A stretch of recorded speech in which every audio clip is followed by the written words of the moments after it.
Welcome to Travel Secrets with me, Tanya Rose, the podcast sharing wisdom for fellow travellers. Each week, I ask my guests to reveal their 6 travel secrets and the holidays and adventures that surround them. I would just like to say thank you to Mason Rose, the sales and communication agency that represents some of the finest hotels around the world, for partnering with Travel Secrets, the podcast.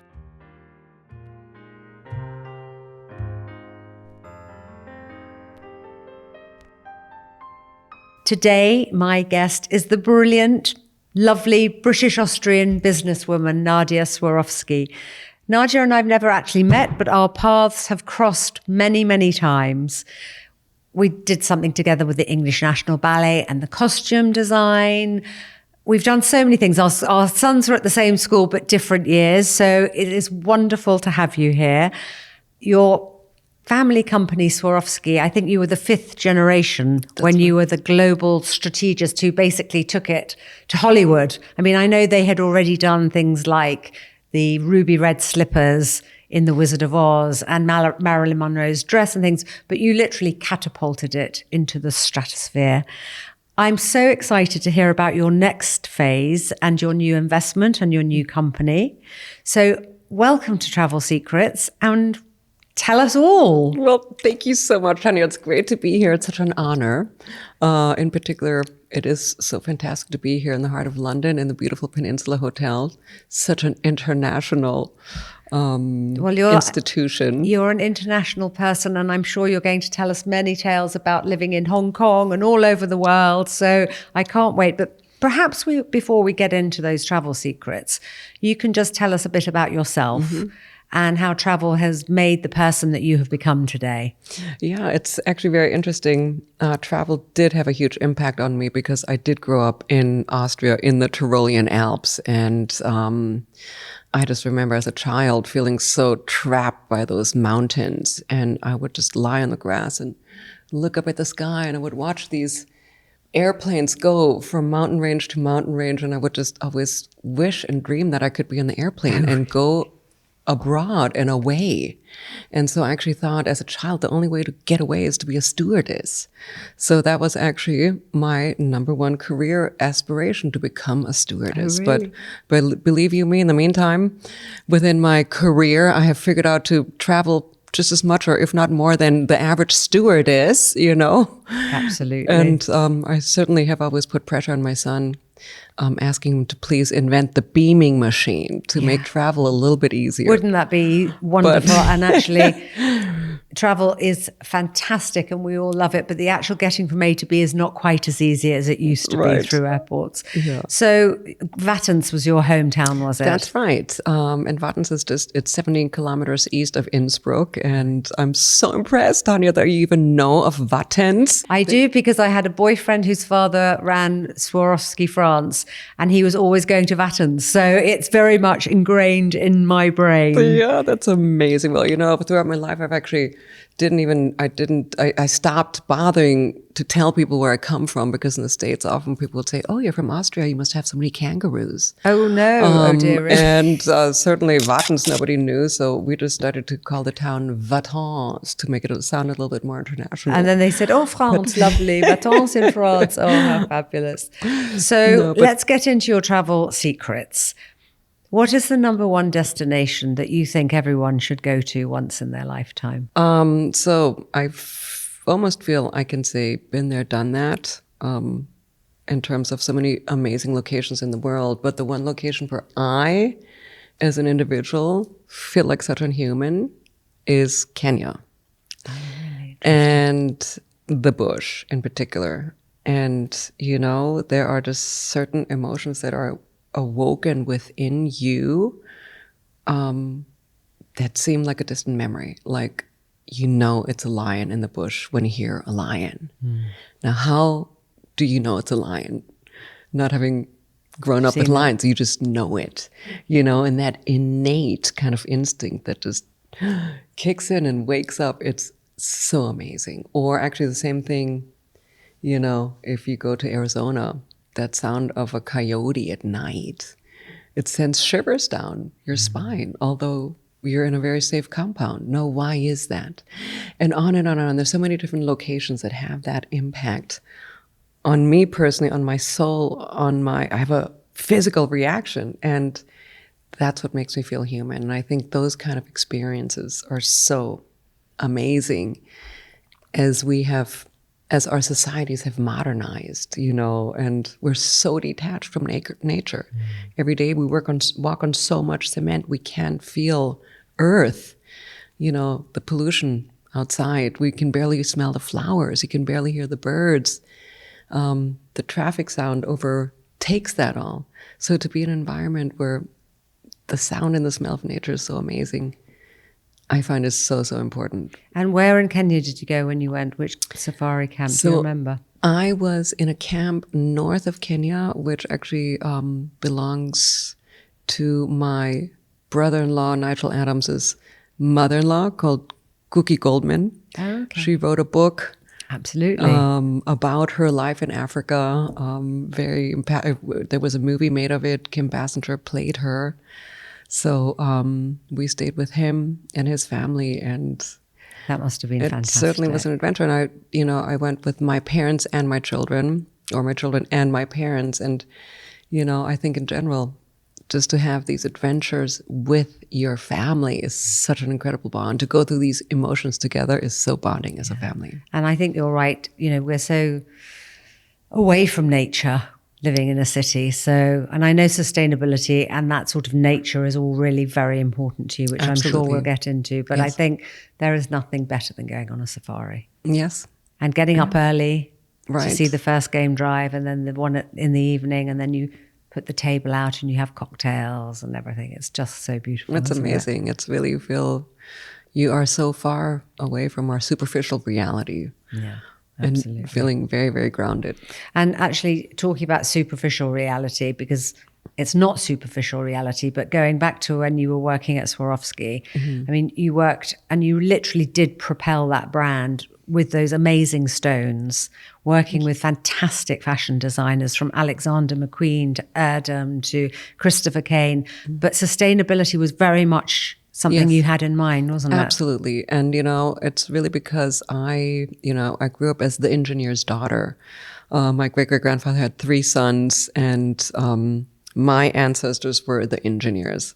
So my father had 2 daughters. And, of course, my sister and I had to join him every weekend to walk through the factory. We had to go with him to visit the machine tool fairs, and so on. It was very, very engineering driven. But within engineering also, certainly within the mind of my father, laid the solution. And as we were saying earlier, I come from Tyrol, these beautiful Tyrolean Alps. Here you have this amazing factory in such beautiful, pristine nature. And certainly my family always wanted to produce this product without compromising the environment, and certainly not the health of the employees. So we have an incredible team of engineers, chemical engineers, and Swarovski has produced very sustainably. We've managed to get various harmful chemicals out of the crystal. We have incredible filtration systems on the exhausts, but also on the water.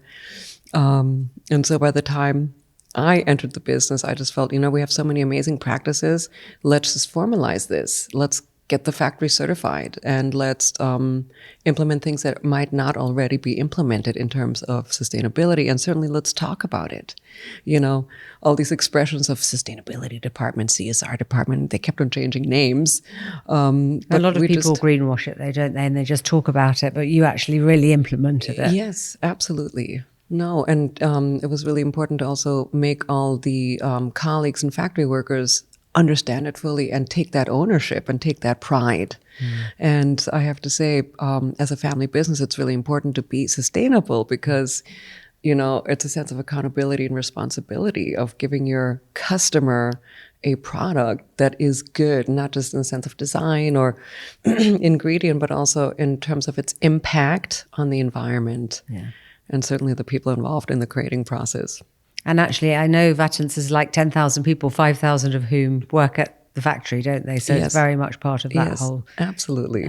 City. So what is your most unexpected travel experience? I must say my most unexpected travel experience was my honeymoon, which was planned by my husband. I did not have a say in the matter, and I thought, we're going to go somewhere warm, to a beautiful spa. We can relax after this really exhausting wedding, which was my mother's wedding and not my wedding.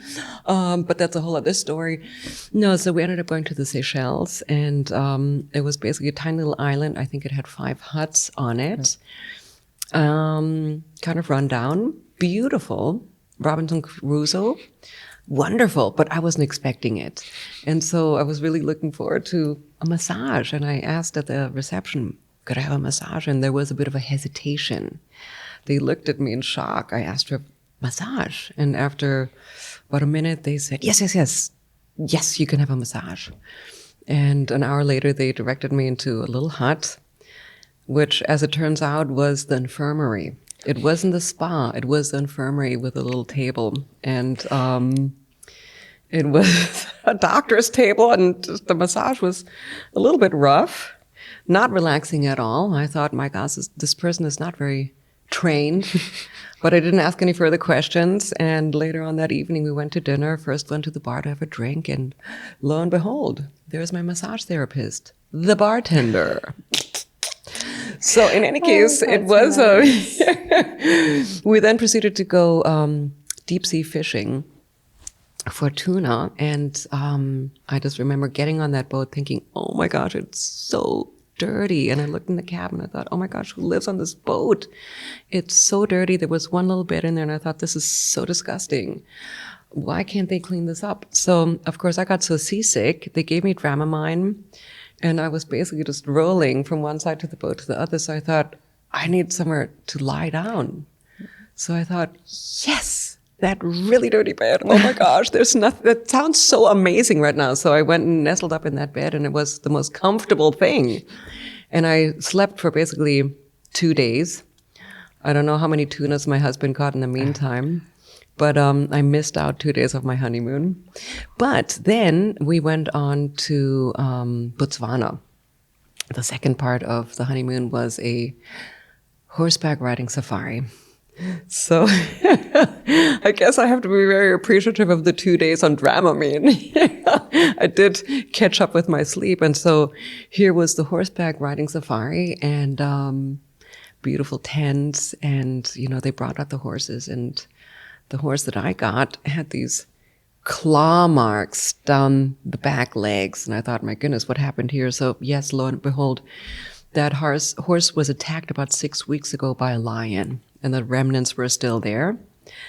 And, you know, the adventure started. I asked the tour guide, so what do we do if the lion approaches? And the answer was, cling like a monkey. Or if the horse is too slow, you jump off your horse. That is given to bait for the lion, and then you jump on the rider's horse of the fastest horse. So it was an adventure indeed. That was a very unexpected. Very unexpected. Honeymoon. We're still married, and I think you need a second honeymoon, and I think I need to tell you where to go. Absolutely, I will plan that together with and for my husband. Exactly. How's that? I think that's exactly what we'll do. But it was fun. Amazing memories. So what is your most overrated or underrated travel secret? My most disappointing travel experience was really going to Ibiza and going to Café Del Mar. You know, I just always loved the Café Del Mar music, and I thought it's fantastic and so chilled out and pleasant. So there is a cafe, let's go visit it. And it was just, I don't know if you've ever been there. Ibiza is not my place. Right. I've been, and it wasn't my place. No, I'm but with there you. are other people who just love it, and they say they're so spiritual, and you know, there's the rock, and you feel it. And I think there is two sides to Ibiza.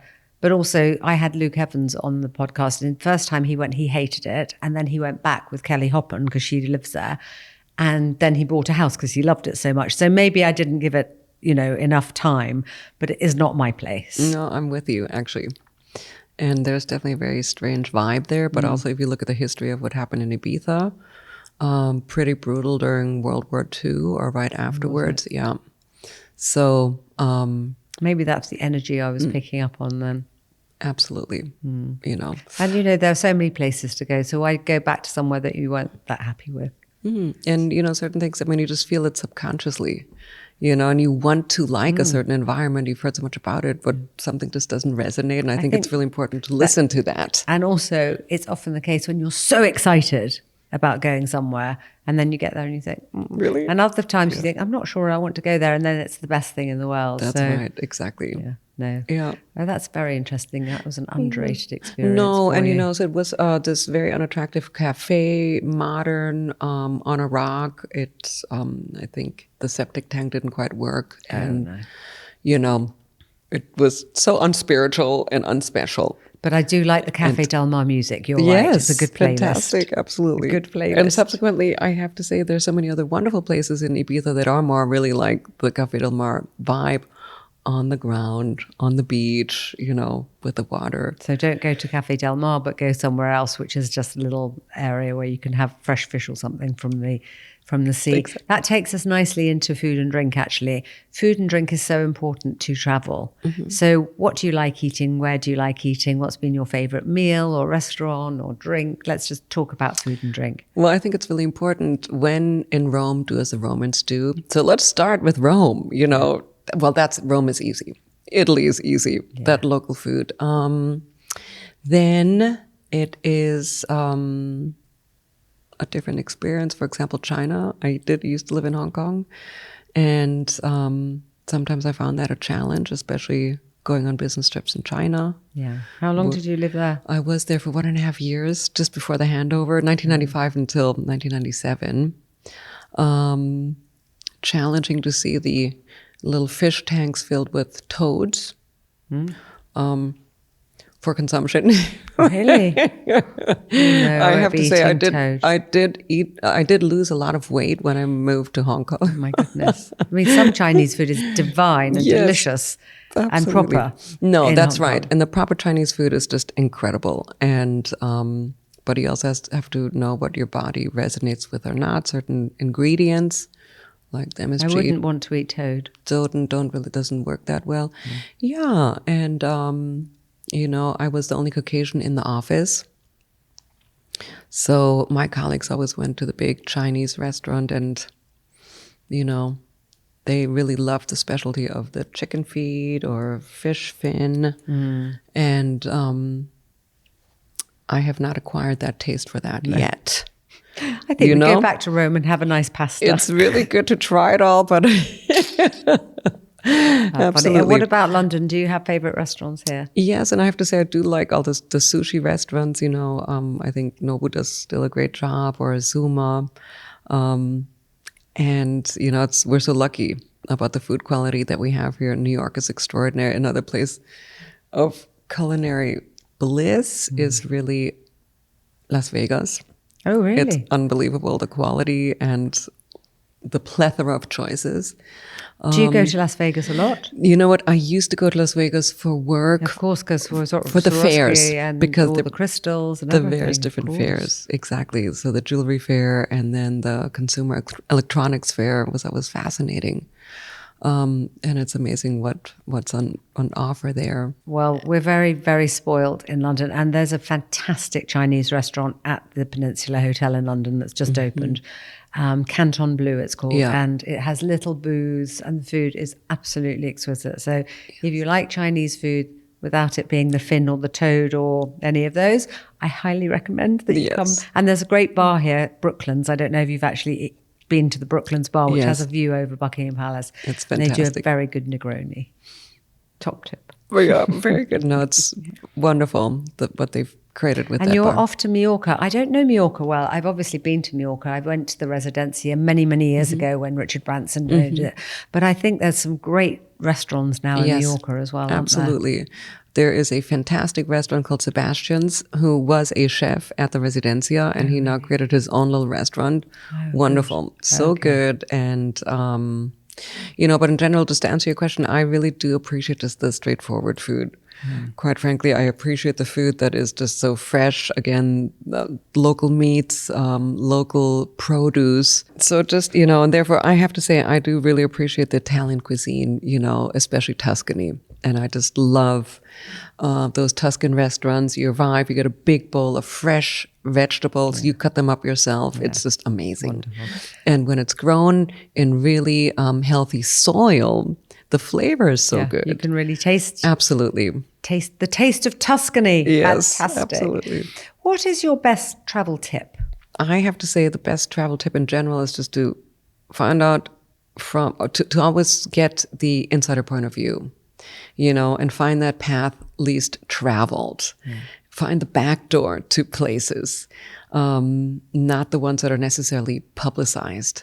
So I have to say, it's such an advantage to live in London or having lived in New York. We have so many international friends, so it's really good to find out What the locals do. Absolutely.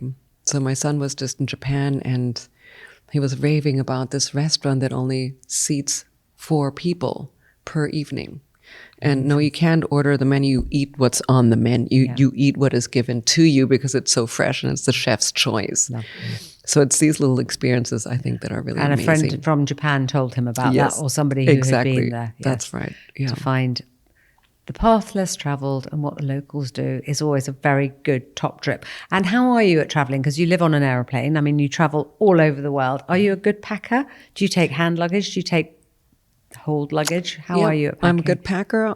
Years of experience. I leave everything on the hanger, fold it absolutely nicely, so it doesn't have to be ironed. I just unpack, hang everything back up. I'm done. I do have my routine. I plan very carefully, depending on rush hour traffic to and from the airport, depending on where I'm going. I do remember those wonderful days before 9/11. I mean, you could just run in and out of the airport. Unfortunately, as you mentioned earlier, those days are gone. Yeah. But, so timing is really important. And then, of course, the hydration on the plane. Make sure I always bring 2 liters of water. Try to have my clear schedule on the airplane. Try to get in that sleep. And, I actually like a day flight as well, because although it does take that extra time, for example, coming back from New York, you've got the whole day to work. Absolutely. And, you come back, you're ready to go to bed and you have a proper sleep. That 5-hour overnight just is ridiculous. You don't sleep and you can't work. So I really like taking I have to say that's flight. the most challenging travel route. Yeah. The New York-London route at night, but in particular also because the world's magnetism runs east to west. So anytime you travel the opposite, it's really jarring on your body. And you're absolutely right. I would travel a lot during the day, and I would consider the airplane my office in the sky. Yeah, exactly. I'd get so much work done. Yeah. Even if you didn't have Wi-Fi in the olden days, you could still write journals and notes. No, absolutely. So that was always I used to love doing that. Absolutely. I still do that. And your son is at university over there, is he? Exactly. So you go over and see him. Yeah, that's right. No, but I think I love that quiet time in the plane. Nobody can talk to you.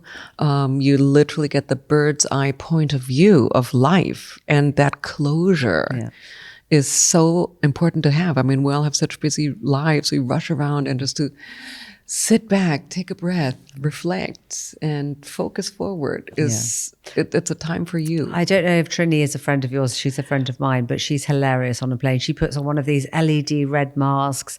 She puts on a mask. She's got her whole routine, but she said she literally uses that like a spa. Yeah, That absolutely. time she literally rehydrates, gets her makeup done. Exactly. All those things. No, I think that's so. I take my mask every once in a while. Certainly, I have my own eye mask. Yes, I have my own mask too, always. And Jo Malone had the same. She had a little bag that she showed us what was in her bag, and she took everything out and said, right, this is what I do on the plane. It was really interesting. Yeah, no, absolutely. And I have 5 of those. Do you? 5 of those different sample bags that have everything in there, from the eye drops, the lip gloss, the mask. Of course, the earplugs, you never know who's sitting next to you. Exactly. I take my earphones and plug it. Yeah. Also, I don't want to talk to anyone. So No, that's right. hopefully, And you've got enough room around you not to have to worry about that. Mm-hmm. What is your most poignant travel experience? well, if you consider hiking, adventure, a travel experience, I think that would have been certainly. Maybe that doesn't really count. It was Outward Bound, again, an extension of Kurt Hahn. But Did something happen to you on one of those hikes that was very awe-inspiring, or do you just think being at one with nature is in itself poignant? No, well, it's first of all, yes, being with nature is just being at one with nature is totally amazing. But yes, we have little adventures. So we, for example, had to sleep not in a tent but in a tarp for 3 nights by ourselves, and it's amazing how loud your thoughts become when you're by yourself in nature. Yeah. And, this was such a long time ago. I had wooden hiking boots. And of course, I could hear something gnawing on my boots.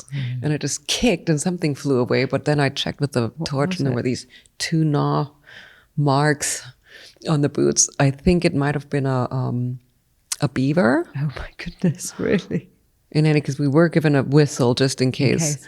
But amazing. And then certainly hiking or climbing all the way to the top and or climbing along, which is so frightening, to see this huge drop behind you. And you can't even focus on that. You have to focus on the goal ahead of you. Or walking on the comb of a mountain. And, the path is only about a foot wide and you have a 2-kilometer drop on both sides. You cannot focus on the fear right and left. You have to focus on the task ahead, And it's really like the law of attraction. If you focus on fear, it happens. So, it was such a condensed moment, which has really impacted me so much for the rest of my life, actually. Every single moment, every single day, we experience things that are really annoying or irritating. Okay, you can focus on that, or you can focus on what else is happening at the moment that's positive. And it's amazing how that really triggers your entire thought process or energy level or happiness level. I actually hugely believe in the law of attraction. I think, and I always say to everyone that knows me, and you sound so annoying sometimes because you say, if you keep thinking those bad thoughts, they're going to be the thing that happens because you're giving it more energy. So absolutely, think of the positive, look out. Yes. Be so as true. positive as you can be. And we can totally control our emotions by controlling our thoughts. We just have to be fully aware of that fact, When I grew up in Switzerland, we used to go on holiday. So it wasn't enough for my father that we were at an outward bound school. He then in the holidays wanted us to go in the mountains. So we would do riding holidays in the summer, which were lovely. And then in the winter, we would do walking across glaciers with crampons. That's amazing. And, ropes and things. And at the time I was like, why are we doing this? My friends are doing this. They're in the Caribbean or something. And I was thinking, actually, they were the best holidays. Yes. We would sit around a campfire at night and we would play the guitar. We'd be at nature. We're staying in these little bothies. It really was fantastic, Absolutely. actually. But at the time as a teenager, I was a bit miffed. But I'm sure the sense of achievement, is just extraordinary. And also, you learn to go beyond your comfort zone. And yes, you can achieve. I'm sure that is why you are where you are today. I don't know. And you are where you are because we're good Salem and Gordonston girls. What I asked you to bring a photograph that summed up travel to you, or a few photographs. Can you just talk to us about the photographs? Absolutely. We'll obviously show the photographs, but just tell us about those pictures and what they mean to you. So, I actually thought, my gosh, which picture am I going to choose? So I actually went through my Instagram and I just realized, most of my travel Instagram photos are of a blue sky, of mountains, or of a setting sun on the ocean. And I just realized it's such a confirmation. I need to be in nature.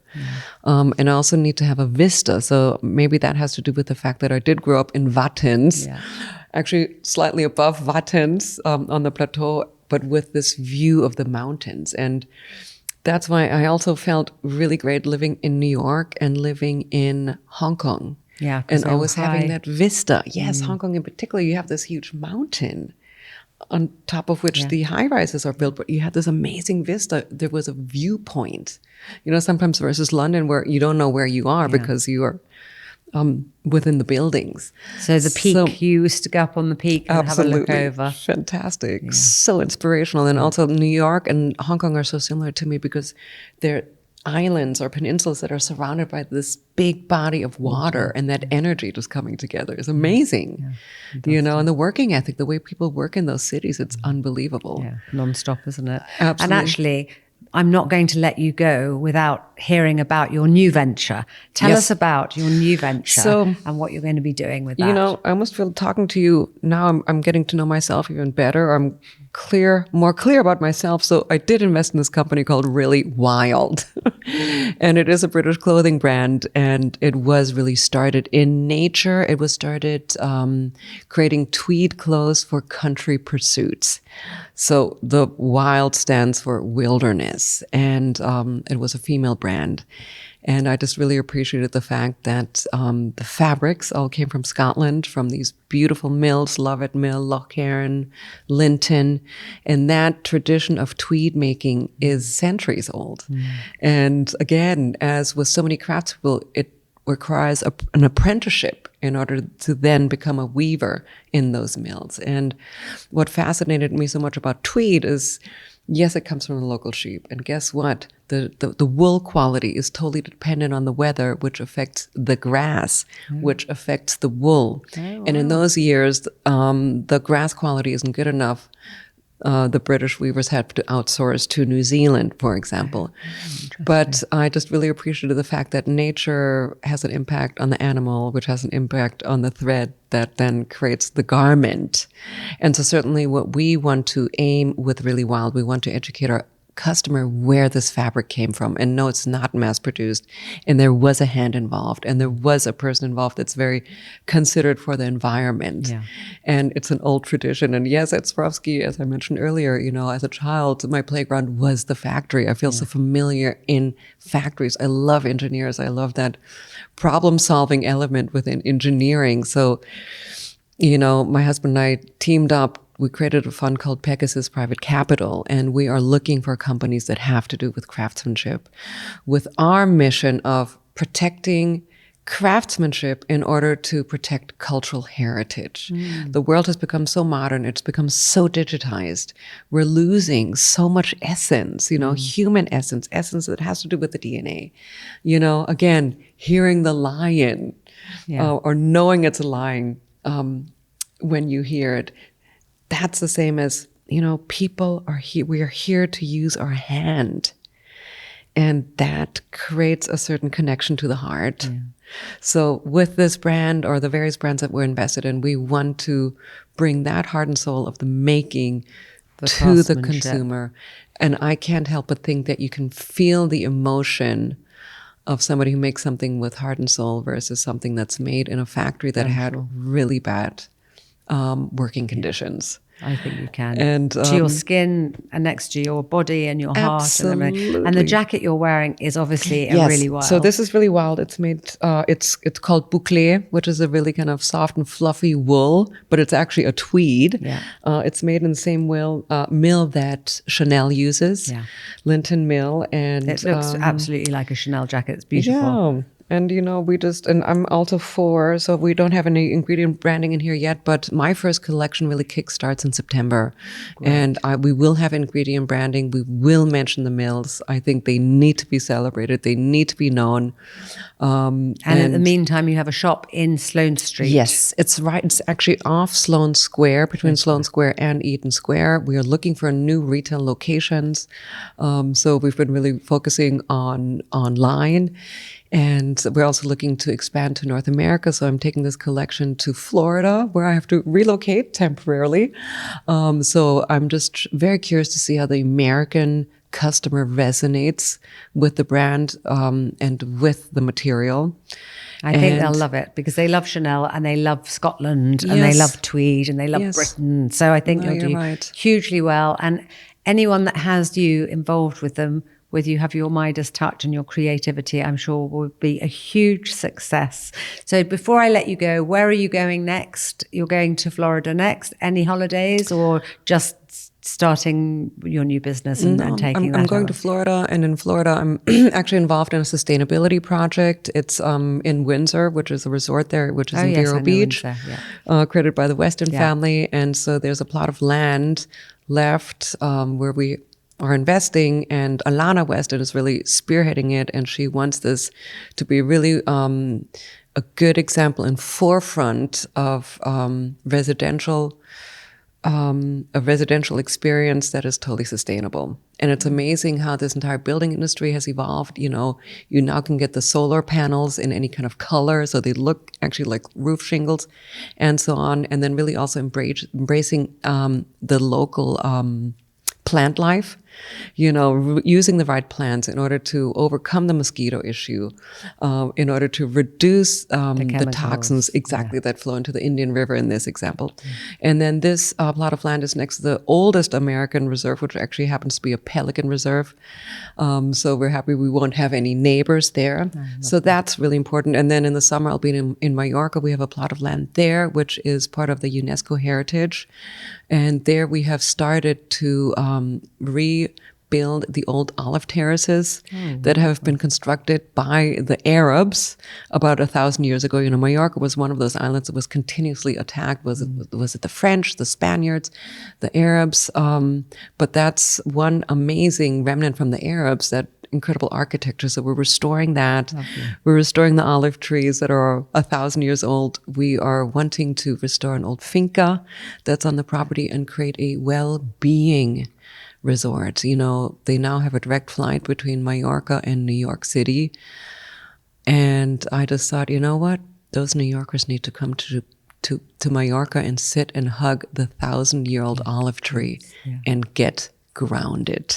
Absolutely. You know, there's so many amazing locations in this earth, and I feel so lucky to have the ones that I do have, and I want to share that, you know, and I want to do it all sustainably, and I want to bring people back to their heart and to their soul and see life with open eyes and to sustainability. I think if you are a happy person and a healthy person, that's when you can start thinking about sustainability.